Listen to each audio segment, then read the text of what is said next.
Hi and welcome to Hear Us Out. I'm Paul. And I'm Patrick. And today we're going to do a little bit of oh my god, I can't do this. We're going to do a little bit of a roundabout. No, that's not.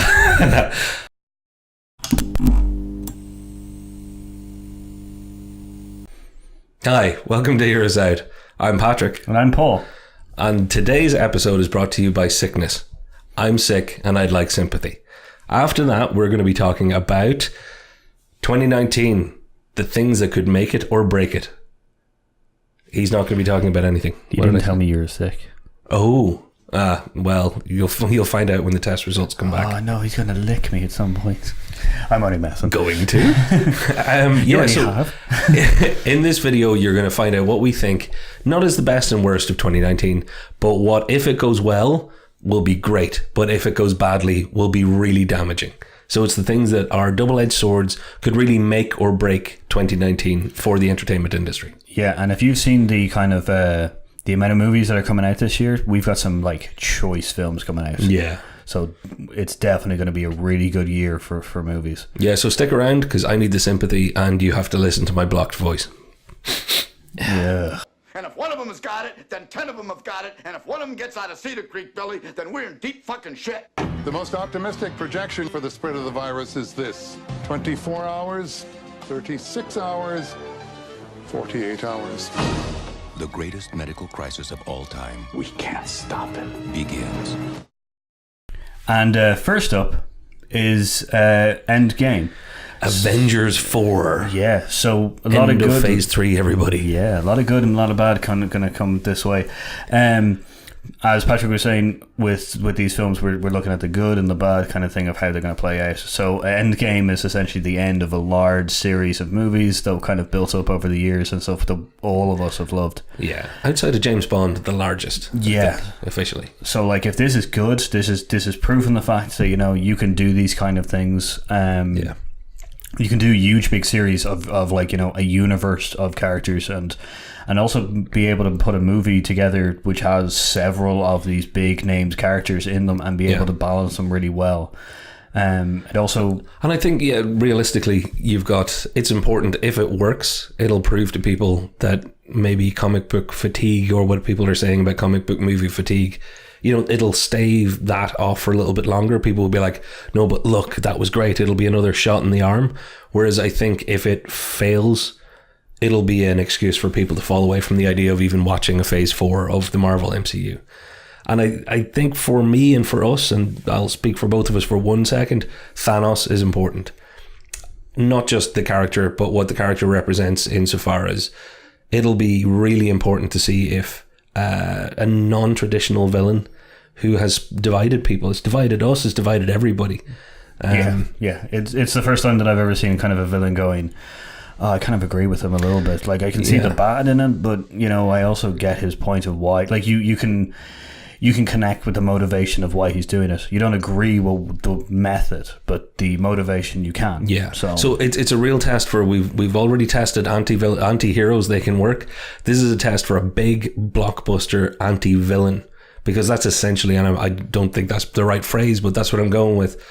So if it works, it'll be important, because if it doesn't, people won't take that kind of chance again. And for the future of comic book movies in general, fantasy movies in general, it will be better if people will keep taking that chance.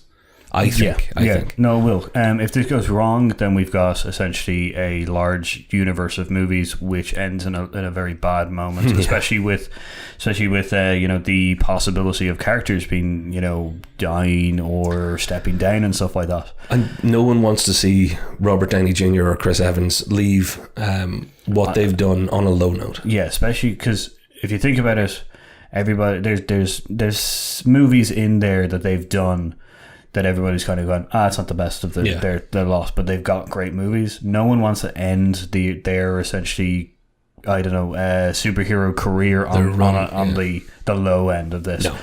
But, so there's a lot riding on it, not just expectation wise, but I think how it'll affect the industry going forward. If it goes well, it'll be a big effect. If it goes badly, I think it'll be an even bigger effect. Yeah, and as we were talking about earlier between me and Patrick, Marvel's built up like a good cache of kind of goodwill by the fans, and Endgame might not be that great, but maybe the goodwill will will be enough to kind of get it over the line. But with Captain Marvel coming out, if that's bad, we might think that the goodwill might be spent. Yeah. You know? And that's why Captain Marvel, I think, almost makes the list as well, because it's important if it goes well, because it's the first fully female-led. I know Ant-Man and the Wasp was a female lead. Well, it's the first one of Marvel. And it's the first of the MCU Marvel movies. There is, as you say, the goodwill could be, like, you can get away with an Ultron. You can get away with Age of Ultron where they were then, but you kind of can't get away with a bad Captain Marvel leading into, if Endgame doesn't work out, then it could be disastrous for lots of ends of it all. Yeah. So the good is if this goes well with Captain Marvel, it's the first MCU female superhero. She's a powerhouse as well. Yeah. Sorry for the P's. That's all right. Which is, she's an absolute She's one of my powerhouse. favourite characters, so I hope it works out. I'm obviously a bit of a fanboy. But also, let's face it, we know the Ghostbusters principle. There are some really scummy assholes out there. If it goes badly, there will be at least 1% of the YouTube world and wider world who will be absolute assholes about it and go, see, no one wants a female superhero movie. And we won't be able to find them and kill them all, so let's hope we don't have to. So kind of double-edged sword with the Marvel universe going on, you know? One of the other big ones coming up this year is, it's not an actual movie, it's not actually a TV series, it's actually studios. Is it even right to call them studios? Yes, it's the streaming. Yeah, because it's Disney making Disney Plus, which Disney Plus, the shorthand on it, all we really know so far is it's going to be their streaming service. So it'll be Disney's version of Netflix. And it's important to think of it as Disney's version of Netflix because it's the first time since Netflix's domination of streaming that they're going to have somebody the size of Disney come along and really try and knock them off the top. Yeah, like you've had HBO On Demand, the ABC ones and stuff like that, but the Apple TV, Apple have tried, Amazon. Yeah, Amazon as well. Like, but the thing is that with the purchase of LucasArts and or Lucas Studios and also the Marvel Studios, you don't have essentially a juggernaut of movies moving into like Disney moving into the streaming network. Yeah. So this can be difficult. So the good point. The good is we could get so much more great content. Yeah. That is a good. And I think we'd all be up for that. And sometimes competition, it gets everybody to raise their game. Yeah, like rallies everybody. The bad is the exact opposite, though. We could get a lot more content to try and kill each other. We could end up seeing competing series as being created for the sake of it. We could end up spending more money to see the things we previously would have had to spend less money to see. Yeah, like my kind of good take on this is that we might be able to see Loki and Scarlet Witch's kind of like standalone TV series and stuff like that.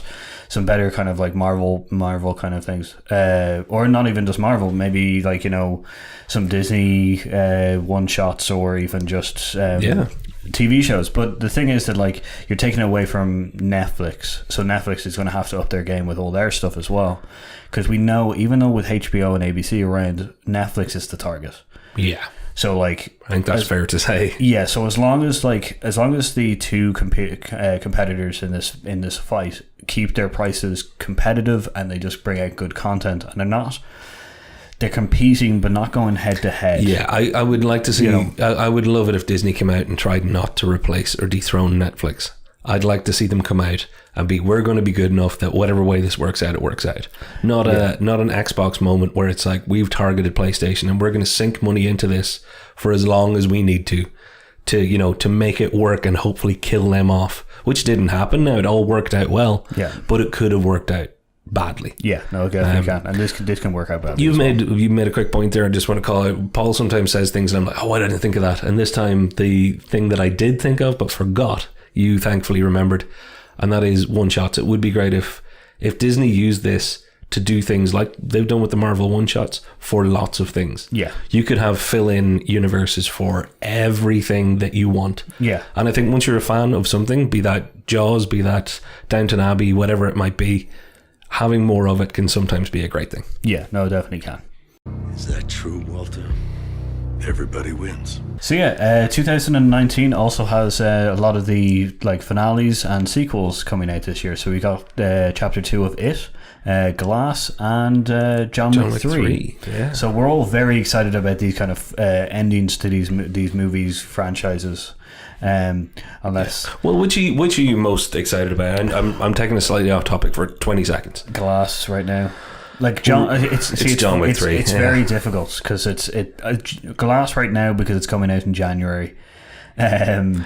Night Shyamalan has burnt me so bad that I have a bad feeling it's going to be a really good movie that just takes a sharp turn into the wall at some point. It probably will. Yeah. But let's get into why it's important. Why is it important that we're ending so many chapters and that the sequels are happening this year? Yeah. So this is the thing. It's just a culmination of kind of good times for movies to essentially finish their franchises off.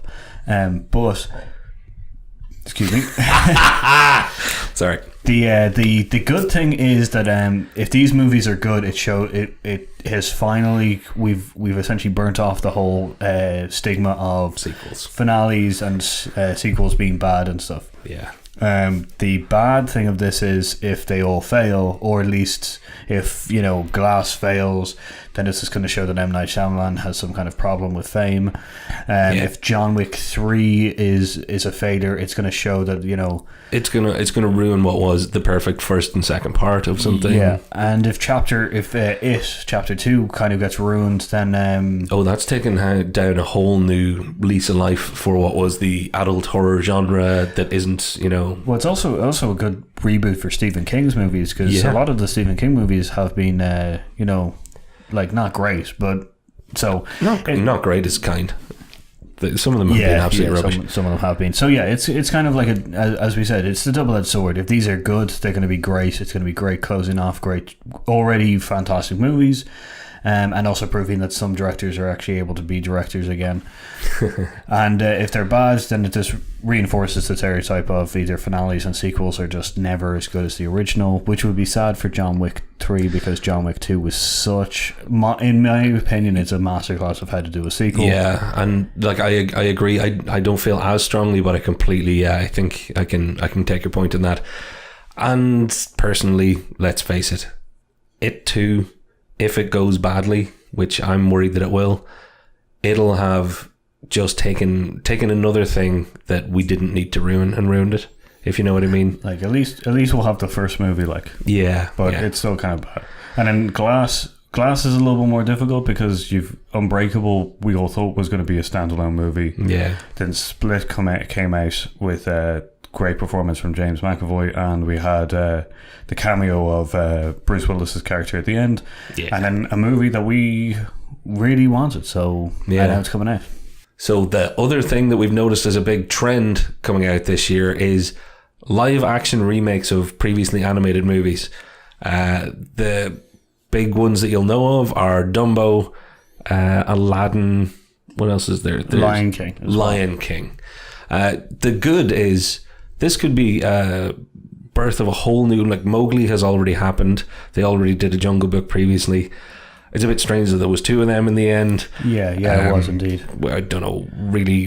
Yeah, let's not even get into that. But if this year worked out for all of those movies, it would actually maybe open up a whole new genre almost of taking. And I'm not into remakes, but live action is slightly different. Yeah, it's an interesting take on the old on animation that we've seen before. So like you'd be interesting to see like a. Well, it'd actually probably be a lot more like PTSD for a lot of people with Bambi. I just thought of that right there. Good point. Well, I'm ready to cry at Dumbo. I'm fine with that.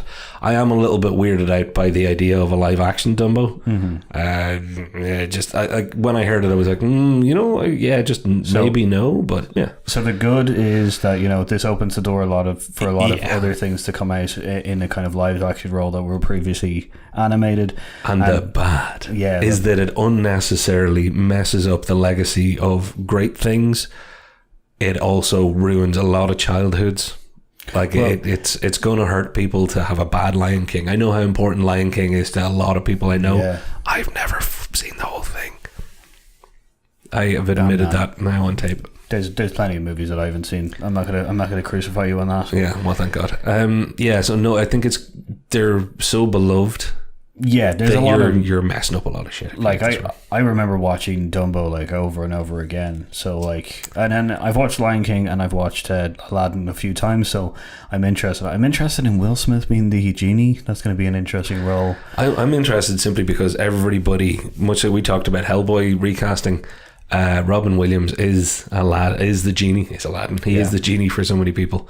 That it didn't really matter who they cast as Aladdin, and they made a big deal of that, and I was like, no, who's doing the genie is what everybody needs to know. So you got Will Smith, which hopefully he does a good job. It's a hard act to follow, so we're not gonna but pop quiz hotshot, what part of Dumbo do you think won't make the live action? Oh, so I'm going to say two. There's two parts that are going to make it. The psychedelic acid drop of a Elephants on Parade song. That's not coming. Wow. And also the crows. The crows aren't going to be there. Or like, I don't know. I hope most of those things are in the film because they're from the film. But the crows are dated. They've got to fix up certain aspects to all of that. Yeah, but the crows are dated. But man, they have that like Elephants on Parade thing. I'm go in there with a couple. I'm not. We're all ready to take our prescription meds and watch Dumbo. So that's going to be interesting.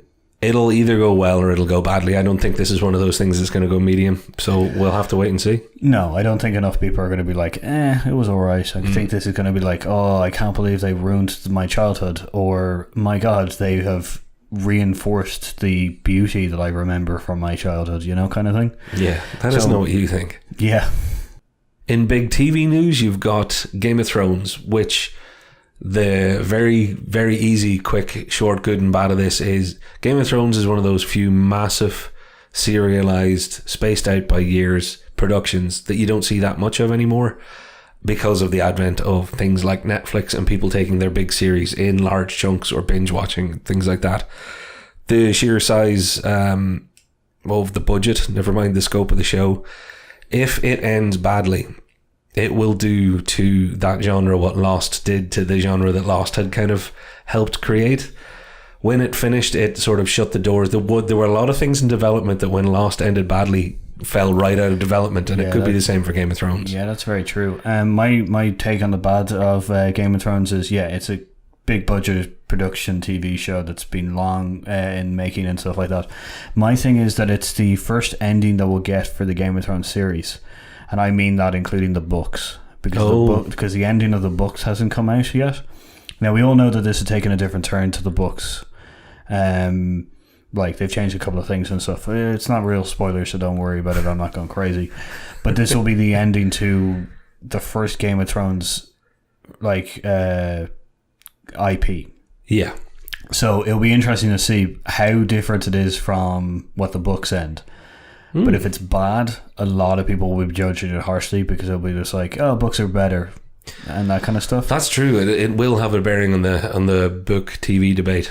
But yeah, so if it goes well, I think it's going to embolden people to take big chances and give things a chance to become the next Game of Thrones.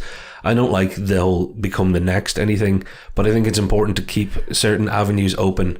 Whereas I think if it fails, it'll close a lot of avenues for people, particularly with the business landscape as it is right now. Yeah, I think if it goes well, it will open the door for other kind of fantasy-esque. I get the way that I kind of describe Game of Thrones is it's a magical version of medieval West Wing. I'd almost say it's the Westworld West Wing in medieval times. Yeah, kind of thing. Ooh. So it's kind of like it's a like political drama with violence and stuff and magic. So it's kind of like it's an interesting mix of a lot of stuff, which a lot of people that I've even been surprised of have gotten into. So this might open the door to more elements like that.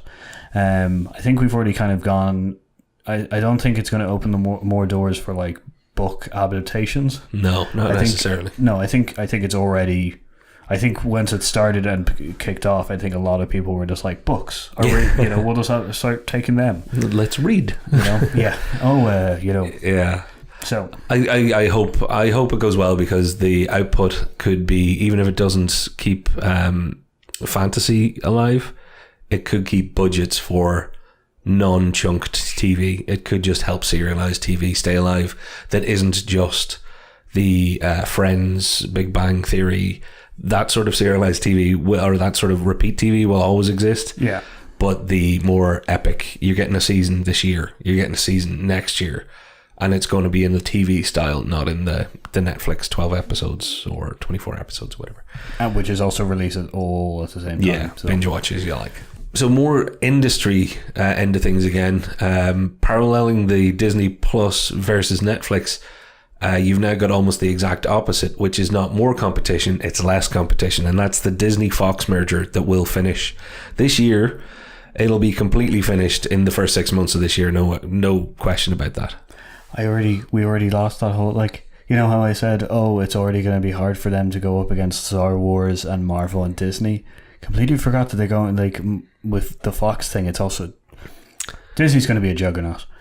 Disney are now changing. They have changed the landscape, don't get me wrong. I'd be stupid to say that they haven't, but they're now changing the paradigm completely. It's going to be unrecognizable as to how it ever has been in network television, network or studio setup, all the different changes in the studio systems over the years. This is it. This is now massive. The good could be, it's great. It could work out if it's all kept funded and it's nurtured and everything's grown and everything gets its own division to go off and do its own thing. That'll be wonderful. Yeah. The bad is if it's the exact opposite and it starts stifling creativity, because you have to, we already have one of those. We don't need another one. Why would you do that? We already have this, which is not something that helps creativity thrive or survive. No. So it could be producing to the bottom line. Yeah, my take on the good is that we're going to see the X-Men franchise might enter into the Marvel universe, and we also might see some of the maybe Deadpool and stuff like that enter. Some of the maybe a remake of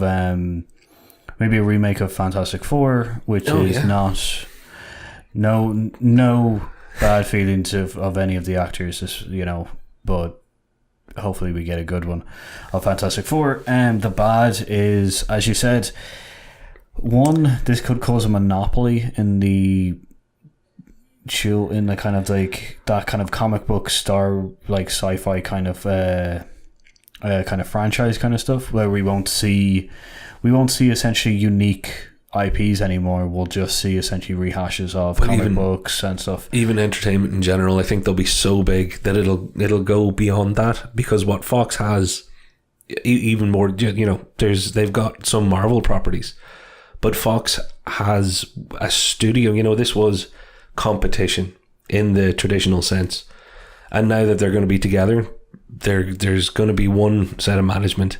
My worry really would be that it'll be a case of, we've got one of these already, we're doing this, Fox, you do this sort of thing for us, instead of, Fox has supported, not talking about their news channel, but they have supported some fairly out there things over the years. Yeah.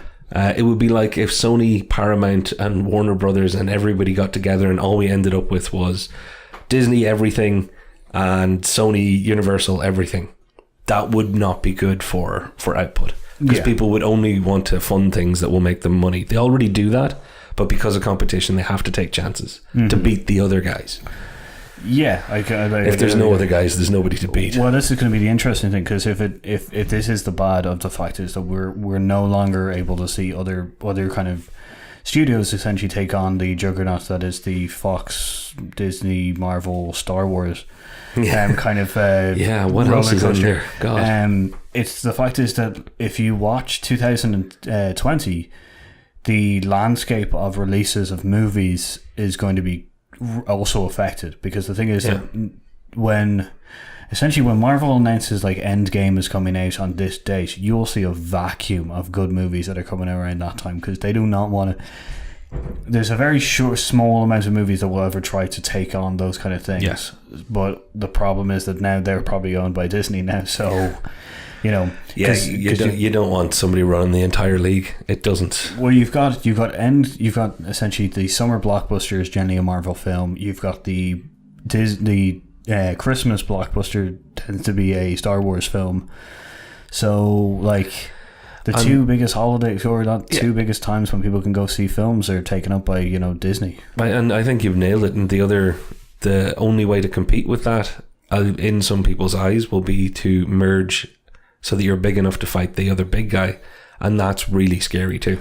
Well, see, the good thing about this is the possibility that it just means that writers and studios who are not in the Disney kind of umbrella is they just have to put in the bigger like budgets, or the more attention to detail and everything like that. Like, we both love Spider-Verse. Oh yeah, and it's because it's a very perfectly rounded film and stuff like that. And I hope you guys have seen it. It's a very good film, and you can tell that the attention to detail and the work has been put into it.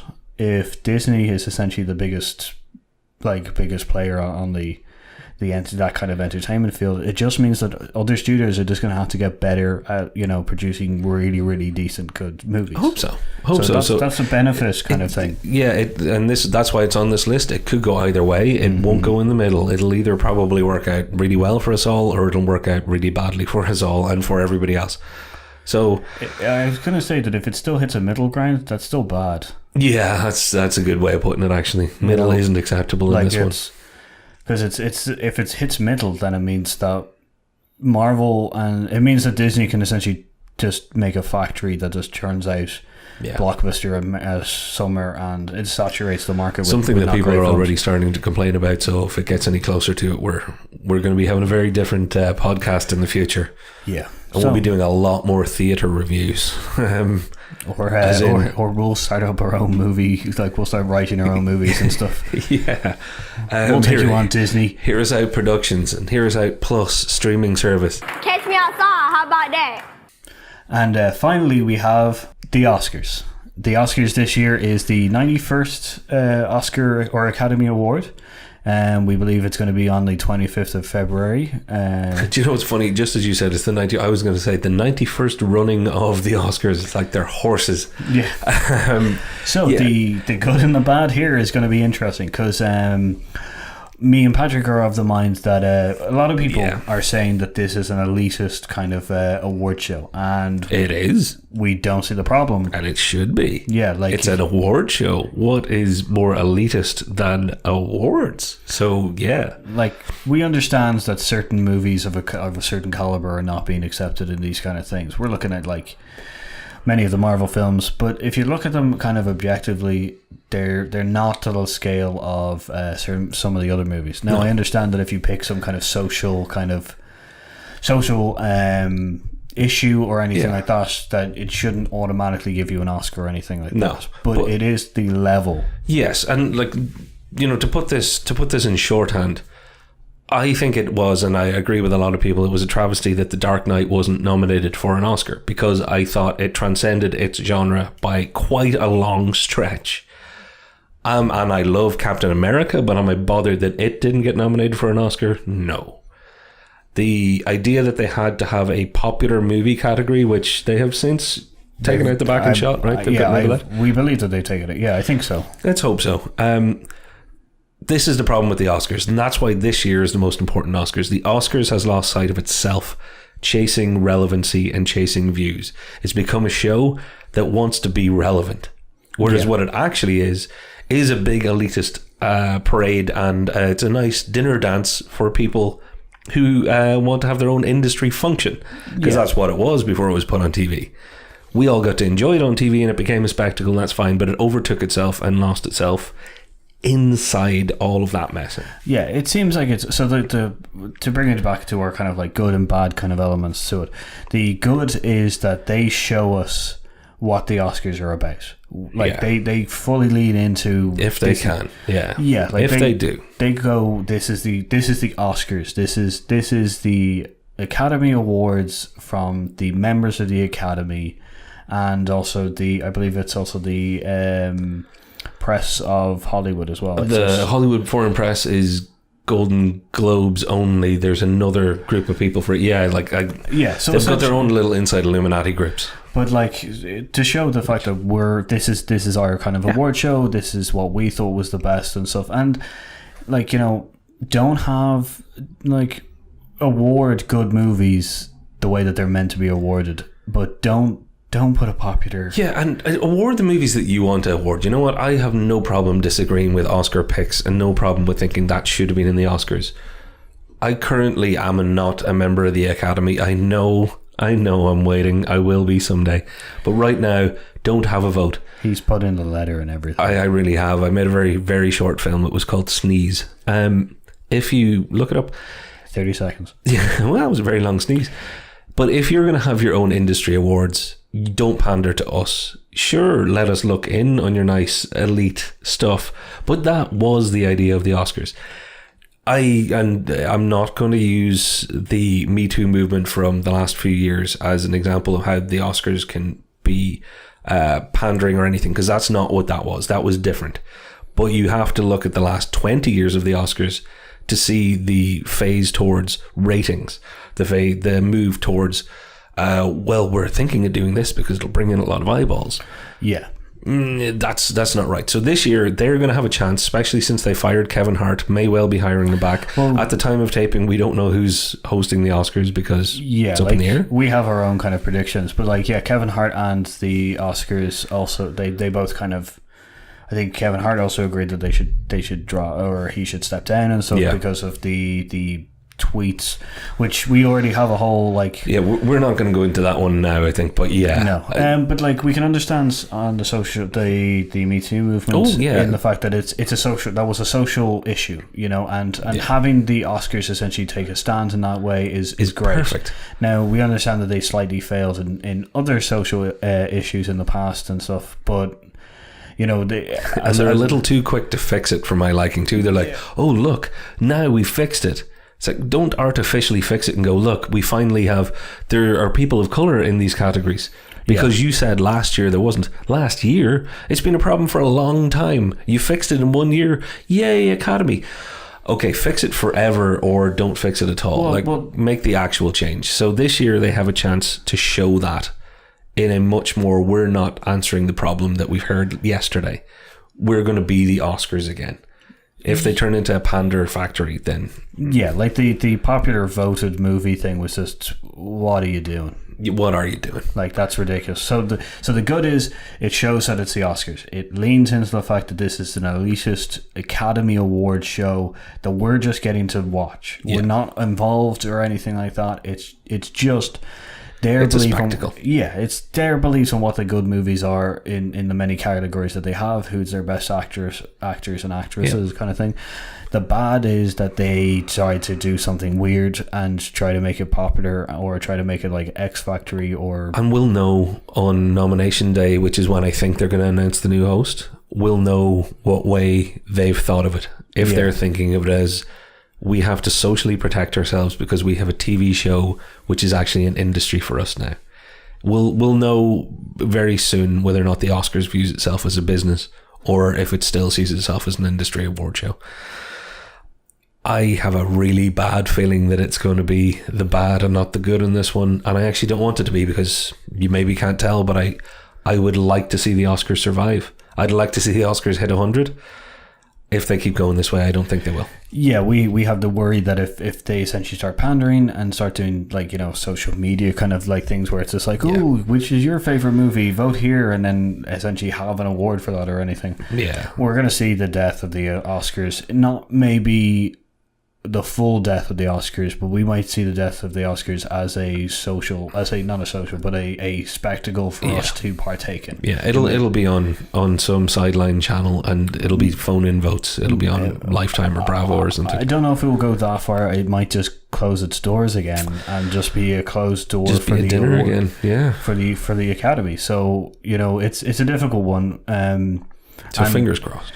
Yeah, so we're hopeful. Middle ground is also going to be not great for them as well. No, because they've been treading water for a few years. They can't tread much longer. Yeah, your you're treading water into deeper water. So when you do fail, you're going to be fucked. So like, do you think we've done our audition for hosting? They're like, this is the tape we're sending in now, right? Yeah. So Oscars, after saying all that, I'm available, and I know Paul is too. We can do show tunes. Paul has a history of dance. I have a history of pointing at dancers. So we're available. You should hear Patrick's singing voice as well. An angel. Yeah. An the angel like, Gabriel. Yeah, like an angel, like I caught in an airplane engine. But, an angel. Yeah. How many men? So, well, it's very true. So, definitely Oscars, fix it, or we'll fix it for you. No, fix it, please, because I would like to see the Oscars survive. Yep. So that's our picks of what could go good and what could go wrong for the what could go good. Yeah, I'm great at speaking.